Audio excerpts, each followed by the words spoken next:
पुरस्कून जंगल के खुले मैदान में गुरूब आफ्ताब के वक्त जान नर्म सुनहरी रोशनी खतीम बलूत के दरख्तों से छिन कर आती है।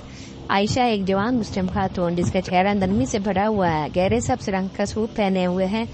एक आला मेयारी तस्वीर जो 19वीं सदी की कहानियों की किताबी आर्ट की तर्ज में बनाई गई है, उसी जंगल में शाम के वक्त एक ड्रामाई लम्हे को दिखाती है। एक बहुत बड़ा देव जिसका चेहरा खुरदरा, आंखें जलते हुए कोयले की तरह है और कपड़े मोटे हैं, वो आयशा पर हमला करने की कोशिश करता है जो घबराई हुई है, लेकिन अपनी तस्वीर के दानों को मजबूती से पकड़े हुए है।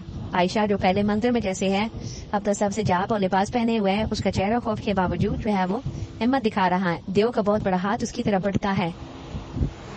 पर शहजादा अमीर जो एक नौजवान है जिसका रवैया शाइस्ता है, गहरे बालों और तरतीब से तराशे गए दाढ़ी के साथ एक खूबसूरत तौर पे पहनाए गए जामे और बरगंडी और सोने के रंगों का चूहा पहना हुआ है, रात के वक्त एक खतरनाक जंगल में सफर करता है।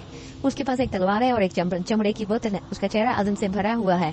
जमीन का मंजर खतरनाक चट्टानों और घने दरख्तों से भरा हुआ है। देव के गार के अंदर जो अब धीमी झलमलाहट और चिंगारियों से रोशन है। शहजादा जो अपने सोने के लिबास में अपनी तलवार से जड़ों के पिंजरों को काट रहा है। उसका चेहरा मुतवज्जे और बहादुर है। आयशा जो अपने सबसे जाब और लिबास में लिपटी है, उसे रिलीफ और शुक्रगुजारी के साथ देखती है। उसके हाथ अब भी तस्वीर के दानों को थामे हुए हैं।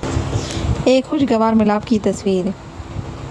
इसमें आयशा अपने सबसे जाब और लिबास में है और अपने छोटे भाई यूसुफ के साथ खड़ी उसको गले लगाती है, जबकि शहजादा अमीर जो है वो भी अपने सोने के लिबास में खड़ा करीब।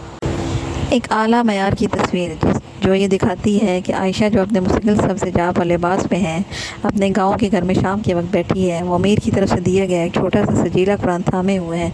उसका चेहरा पुरअमन और गौर फिक्र में डूबा हुआ है। कमरा आरामदेह है जहाँ वो बुनी हुई कालीन पर पेचीदा नमूने और एक लालटेन से नरम रोशनी फैली हुई है। गाँव के बच्चे इसके इर्द गिर्द बैठे हैं। जबकि वो अपनी कहानी सुनाती है तो उनके चेहरे मुतवज्जे होते हैं। ये मंजर गहरा और टची है।